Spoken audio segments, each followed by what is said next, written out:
Hi guys, KO here. Welcome to Turmeric and Tequila, where we are working to inspire positive, radical social evolution. I'm so excited today. We are coming to you live from Denver, Colorado, out into Malaysia. We are welcoming Peter on to the TNT mic. This is the very first connection we've had from Pod Connect coming up Podfest Origins. He was a master speaker. I was a case study speaker. So we figured we would connect via Pod Connect and throw some love to our entire Podfest family and talk about all things podcasting, the power of community, and how this international connection really can inspire us to question a better way, one gracefully disruptive conversation at a time. So here you go. Peter, thank you so much for joining me from halfway around the world. I cannot wait to meet in person at the next Podfest event. Have an amazing day. Cheers. Be sure to check us out on YouTube, where we will have all the live videos and audio that you can download and listen right where you are. Welcome to Turmeric and Tequila with your host, Kristen Olson. Questioning a better way, one gracefully disruptive conversation at a time.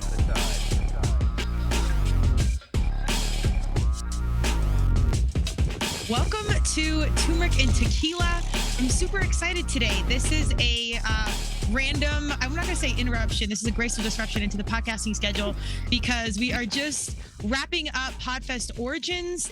I unfortunately wasn't there in person, but all the Podfest fam, they're doing tons of things. And one of the things they have going on right now are Pod Connect one-on-one, and they're connecting us fellow podcasters. So I connected with Peter. He is in Malaysia, which is amazing. And he's a podcaster, Japanese speaking online marketer, and animation video creator. We're going to talk about so many things. It's just so amazing. We're going to highlight the power of connection and community. We're obviously in two different countries, way far away, but yet we share this passion for podcasting. So without further ado, Peter, welcome to Turmeric and Tequila. Yes, thank you for Christian for invite me for this show. So it's quite exciting to interview with you. Yes, absolutely. I'm super pumped, and we have not even done a pre-call. You know, if anyone listens to Turmeric and Tequila, you know that we really like the raw, authentic conversation. So we're just going to jump right in. Peter, tell us a little bit about your background, your expertise, and kind of what got you into podcasting. Yeah, okay. I'm in Malaysia right now, so I've been teaching Japanese in university for more than 15 years. Then I'm also involved in the whiteboard animation to teach my students as well. So for the podcasting journey, I was started last year around August. So after I attend the Podfest Global, then get inspired by so many podcasters, and then most major inspired by the Chris Krimitsos, the book Start Ugly. Yes. Yeah. So to teach us that, to tell us that we don't need to perfect to start, but we need to start to be continue our journey. So from there, I start my podcast episode. Yeah. So your podcast, you focus, I'm with you, Chris, the Start Ugly. His book is such an awesome tool for anyone out there questioning a better way, as we say in Turmeric and Tequila. If you want to get started, it's going to be ugly no matter what, because you just learn so much as you go. So it's a good way just to kick out there. Your podcast focus on entrepreneurs and inspirational, motivational strategies. Have you always been an entrepreneur? Yes, I've been myself has also entrepreneurs, and then I also have my own my center to teach my students as well. Besides, I'm teaching in university, so I'm quite excited to share the passion and share other story, their success story, their failure story, to inspire out there who want to start up their business. That's awesome. Do you want to give some quick pro tips on what are like some of the first conversations or first words of advice you give someone that's like, listen, I'm an entrepreneur, I want to start. What's some of your first words of advice? Yeah, my first advice is we all have the dream, so we just don't want to dream it, but we really need to take the action, to take the first step to action to really to become our first startup or first entrepreneurship. So because we really don't know how far or how well we can go it, but we need to just start up. So you just basically just take that first step no matter what, and then kind of go from there. Well, so you started the podcast. Has your process changed now that you kind of started it? You're a year in. Like, what has changed in your process? Like, what have you gotten better at, do you think? Yeah, for me, when I start my first podcast is in Mandarin. My first language is in Mandarin. Then after that, I've joined a lot of different conference and different connection with others. then more and more, I'm more confident to speak in English. And then my audience, most interview, my audience is from the US, UK base. So my audience base also is more on the UK and US. And my guest also is mostly from the UK and US as well. So it's give me more opportunity to drive more the listener and then more the how to say the listenership to the worldwide. Not only focus on Malaysia, but in the worldwide.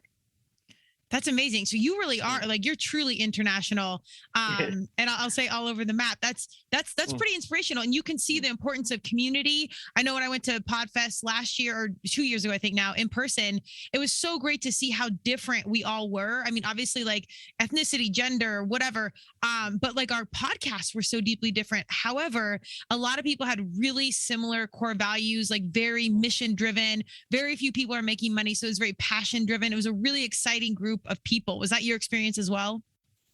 Yes, definitely. When we joined the Podfest, it's not just the event, but it's more on the family base. So when we joined the Podfest, after the event, we still need to have the Facebook group to connect with each other. And then when we have any question, we still can call up to meet up.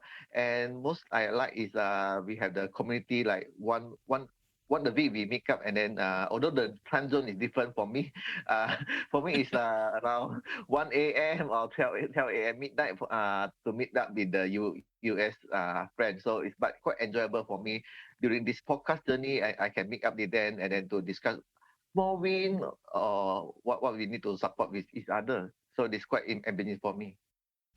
That's amazing. Yes, it is a worthy note. So Podfest, the whole group does a really good job of getting everybody together, and they do online meetings like pre and post event. And I know you taught a master class. So they get the speakers together. I did the case study. And it's so cool. Everybody gets on the Zoom call, and God bless everybody that's outside of America, because you guys the time difference is insane. So some people are coming in at 1 a.m., 2 a.m., 3 a.m. Like it just goes to show the commitment of everybody around the community. And again, so very few of us are making money off of this. So it's even if it's supplemented to your business, it's still a pretty big commitment and sacrifice, but it's just so worth it. Yeah, definitely, because it's some we start just as a hobby or just for the interest. So, but along the journey is more important is how we can support each other and then to get grow together with this podcast. Absolutely. And I mean, the world, I think we need it now more than ever, some points of unity and open conversation. Like it's incredible that, I mean, we're here obviously to talk about things and, get pro tips or motivation, but really like that connection and understanding someone else's viewpoint of the world is pretty powerful. So yeah, definitely, because it's the now most before the pandemic is more of a lockdown during this period, but so we really need to take care of each other to have the support from each other. Absolutely. Well, so now you've had tons of interaction internationally. I was fortunate enough to have my last podcast was with an awesome guy in South Africa, and I've done a few international ones, some in the UK, nothing to your extent. So I'm curious to know, now that you've kind of been so international, was there any one part of the world that like surprised you or was super interesting that you didn't see coming? Most I would say it will be in Japan, because the Japan they have their own language, and then their podcast show also is quite different from ours. So this is quite amazing for me. Is I'm also connected with some Japanese podcasters, so we speak in Japanese, and then we quite have the quite good experience with them. So it's quite, I think really is internationally to connect with each other. That's amazing. Well, so I've actually been fortunate enough to go to Japan twice, playing lacrosse. Like athletics have really been provided an avenue in my world. And we actually got to stay with the fellow athletes. So we were just in a hotel. We got to see like how the families lived and like how kids our age lived.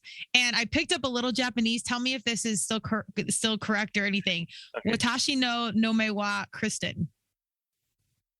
Yes, correct. Yeah, your name is Kristen. Yes. Okay. I said, of all the things I can't remember, for some reason I always remember that. So I never knew how correct it was or whatever. But Japanese is a really, really hard language to learn. And Mandarin's even harder. And they're completely different. Yes, correct. Definitely it's a different language, different character, different writing form. Yeah. Did you think English was super easy when you like sat down? You're like, oh yeah, this is easy. Well, of course, the English is we still can learn because it's alphabet, so we just can learn and then to progress it. Yeah, but some sort is maybe the grammar part is most difficult from Asia. Yeah. For sure. So Mm. I'm curious. So tell me a little bit about how American, or I guess like Western podcasting is compared to Japanese. Like, what are some of the differences? I can say that the Western, because the podcast is from the start in 2004, so it's quite already so-called a lot of podcaster in the Western side. But from the Asian side, the last podcast I also have some case study about the Asian and the versus the Western podcaster.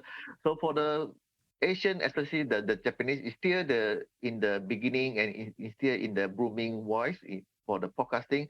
So, but I think the journey and the listenership is still in growing, and then still they can be the monetizing their podcast in the future. Wow. So you're way ahead of the game. Like, is this going to be like a big part of your long-term play? Yeah, I think it will be my long-term play from now. As a hobby, as an interest, then I will be continuing my journey as a podcaster to maybe like I see a lot of podcaster in Western. They can continue their journey 10 years uh, onward. So it's quite amazing for me. Yeah. How did you hear about Podfest? Like, how'd you find it? In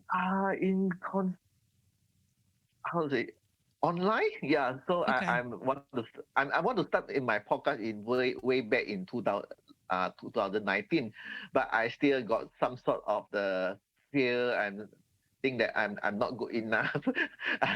I cannot start. I don't know. I don't have the listenership, so I still in the fence. So I haven't joined start my podcast.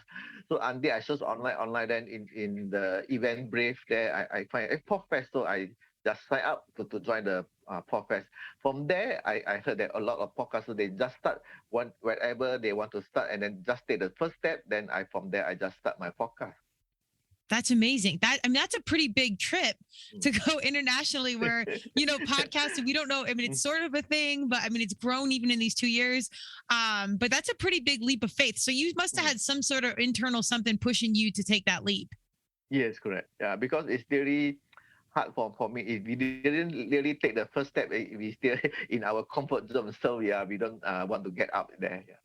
Yes. Well, I love that you're a coach and giving advice, and you're quite literally taking your own words of advice. So you're living what you're doing. You're saying, just take the leap, start ugly, just get it out there. One cool thing about podcasting is like there's no real rules yet. Like everything is emerging and changing and evolving so fast that, I mean, I think even the best podcasters a year from now will be like, oh, I don't do that anymore. I do this. Like it's just evolved so quickly. Have you seen that? Yes, I've been teaching some students as well. They think they might have the more priority in their life, so they might want to stop for their podcast for a while. I think that's okay because we have the different journey, different life to go on. But as long as you had time, you're passionate about the podcasting, so the journey still can be continued in many years. Yes. And what a good metaphor for life. Like you can kind of be strategic and have a plan, and you have to kind of be ready to audible and evolve and change on the fly because unknown things happen, and you just have to kind of keep showing up no matter what.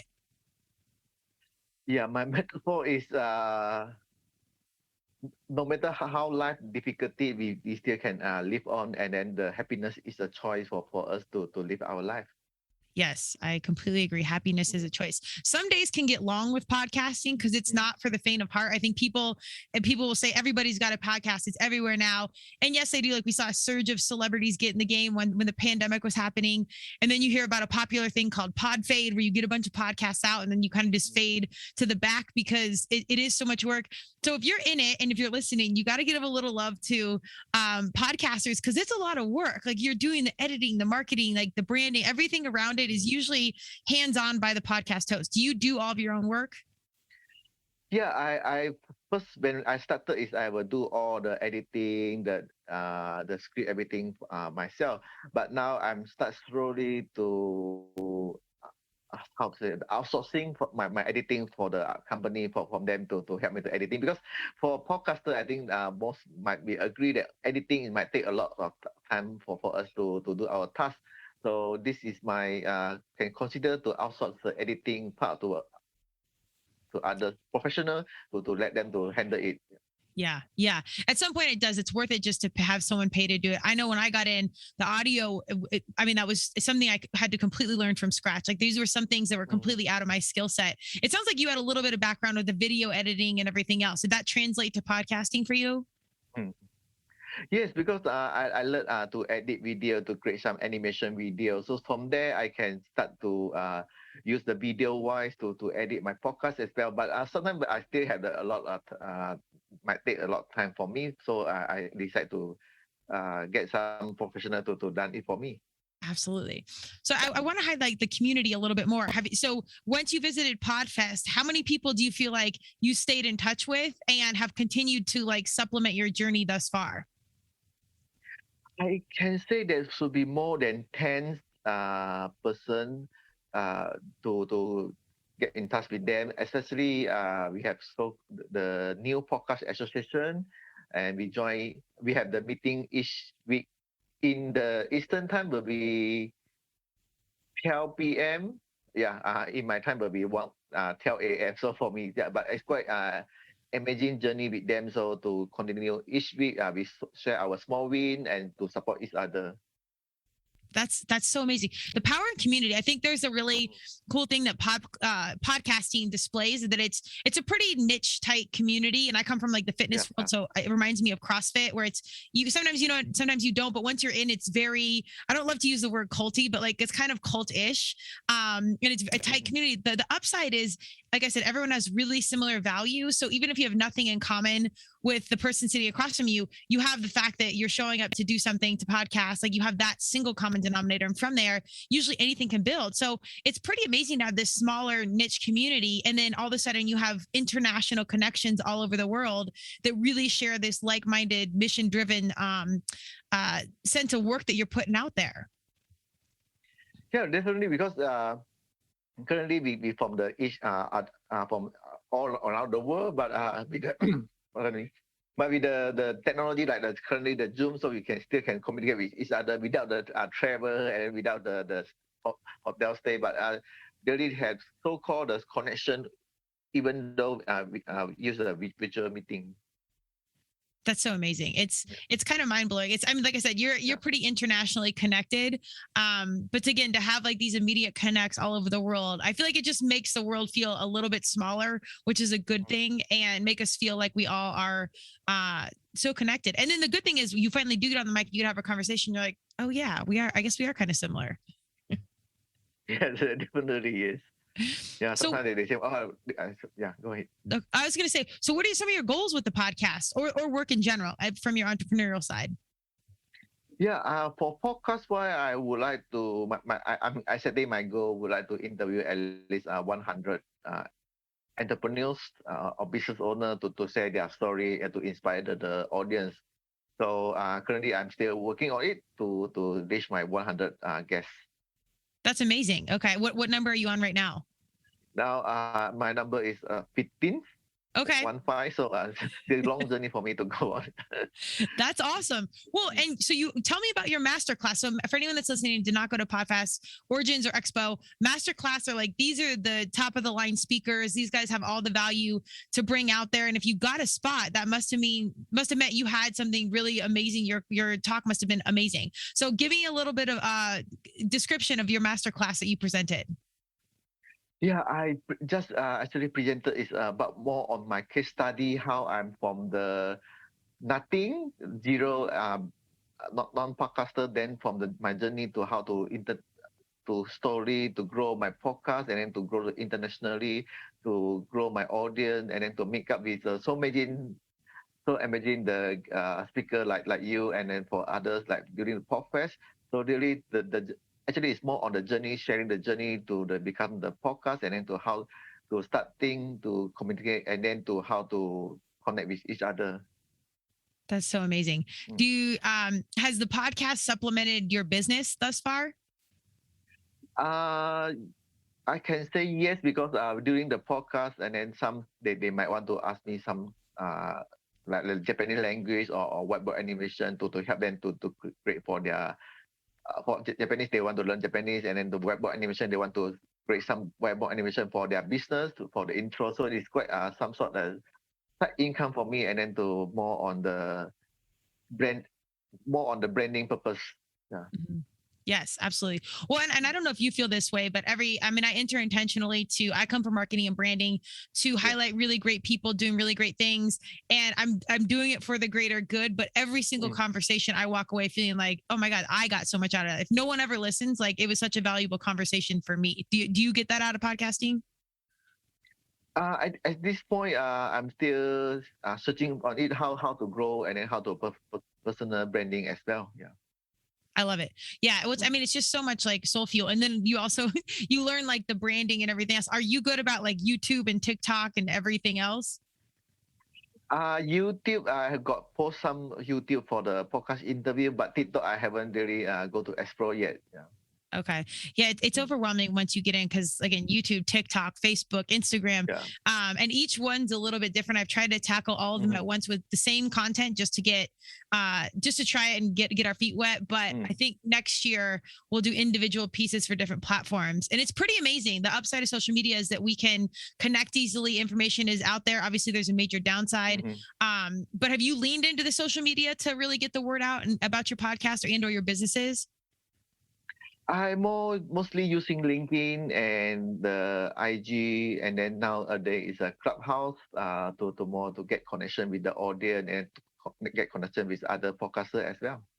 I love it. Clubhouse, I've been on there a couple times. That's the one I got to probably lean into a little bit more.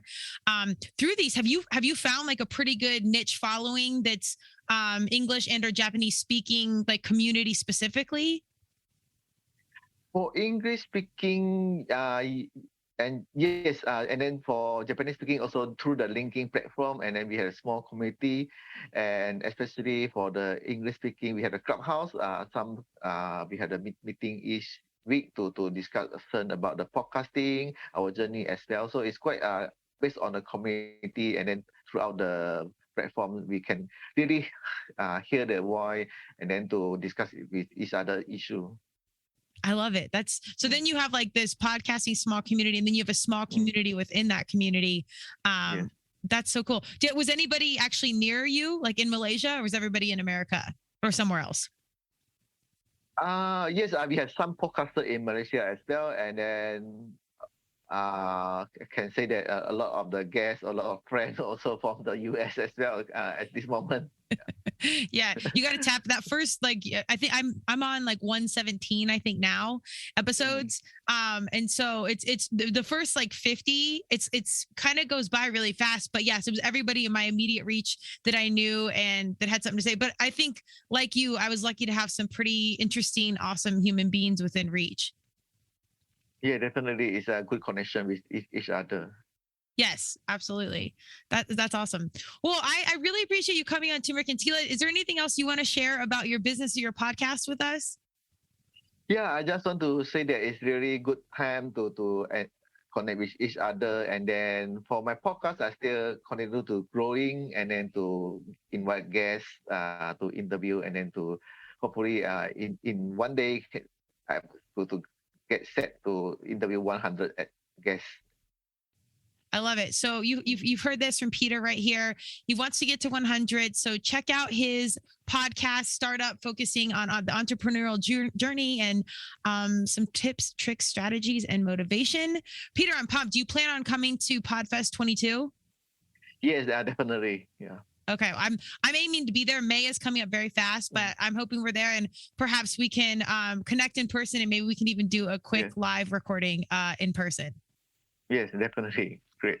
Well, I appreciate the time and energy. I wish you well, and I hope you soon. And cheers to the podcast community and everybody connecting on a deeper level, because that is what the world needs right now. Yeah, thank you. Thank you for the session. Yeah. Yes. Thank you, Peter. Thank you for joining Turmeric and Tequila with your host, Kristen Olson. Tune in next time, and don't forget to subscribe on Apple, Google Podcasts, Spotify, or wherever you listen.